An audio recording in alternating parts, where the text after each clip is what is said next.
Événement secondaire.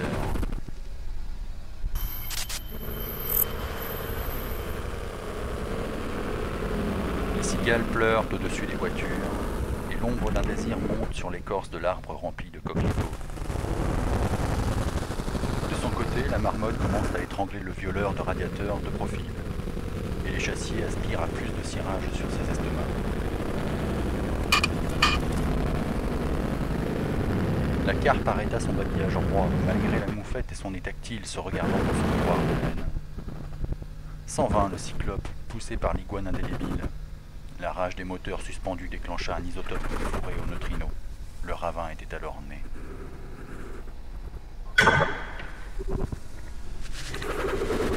Le ruisseau, savourant son breuvage lacté, regarda les étoiles, vomit des perles d'agate et se lança dans une valse en diamant.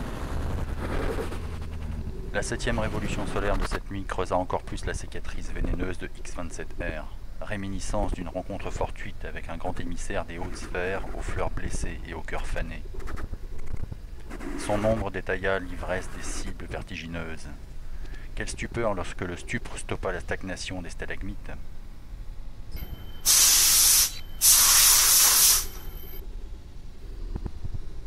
Du haut de sa déliquescence virginale, l'androgyne vaporeux s'engouffra dans le dernier bathyscaphe en partance pour les vallées oubliées de la mémoire future et s'envoya à coups de caféine l'absinthe fée verte de ses rêves adipeux. L'estampe immaculée de Cyprine anonyme éveilla quelques strangulations atonales du côté des peuples barbares abyssiniens. Ravages permanents au fond des grottes suburbaines et coliques ambiantes des mystères enfouis font que l'hymen se froisse soudainement.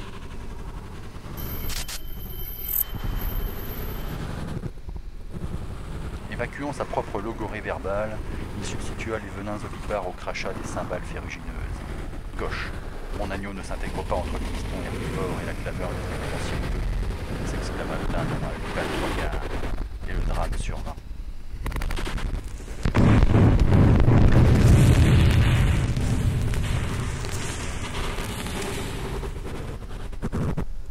X-27R écruta une misandrie ouatée au visage de mégalomane qui tricote la scène du cormoran nain.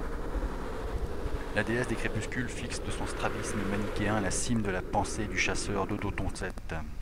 La fonction mucilagineuse de sa trompe vers un flux de protozoaires gélatineux qui éclaboussa de rose et verte un anatidé palmé. Puis, plus rien. Hormis quelques milliards de guimbardes non trapahutés des souvenirs volcaniques.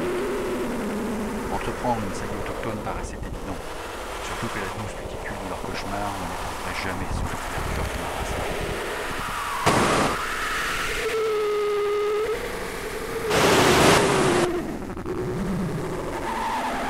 Les gerçures n'arrivent même pas lorsqu'il y avait un recouvert sinon. Ce fantasme ne trouvera cependant pas l'orgasme prépubère des mandarins revenus de leur lutte contre les cigales atrophiées. Le rêve du cannibale enfoui dans les 8e molaires supérieurs fit saliver X-27R. Ragunius trebos ninoki malva, se dit-il en extirpant un verre oisif du fond de sa paupière. Il faut dire que les extincteurs se démantibulaient et le présage de cette vision incitait au lavement coronarien faute de tubulure disponible.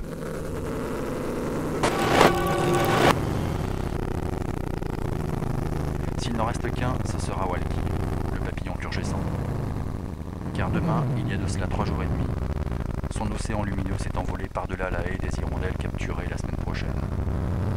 Ravivant un morceau de papier calqué et tournoyé, il prit son rayon d'argile, et bien que le sphinx émasculé ne le vit pas de cette oreille, l'évasion réussit.